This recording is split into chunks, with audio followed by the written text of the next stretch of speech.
μου, άργησα, θα προλάβω, άραγε. Αχ, Θεέ μου, θα προλάβω. Μην με κοιτάτε και εσείς, κυρία μου, για ένα βαθύ καθαρισμό ήρθα. Έτσι λίγο να λάμψει το μουτράκι μου θέλω. Εδώ λένε είναι καλύτερη στην Αλεξανδρούπολη. Αλλά εγώ θα προλάβω. Εσείς βλέπω Βέρα. Παντρεμένη, Αχ, τυχερούλα. Εμείς άντρα ούτε για δείγμα. Ούτε για δείγμα.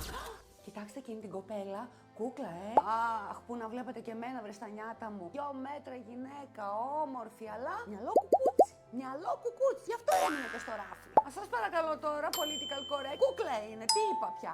Αμάν, και ράφι. Είπα κάτι παράλογο. Φου, κάθε μέρα το ξεσκονίζω. Τώρα που γνωριστήκαμε και γίναμε φίλες, θα σας το πω. Σκέφτηκα, ποιος θα έρθει την πρωτοχρονιά σπίτι, ο Άι Βασίλης. Άντρα δεν θέλω.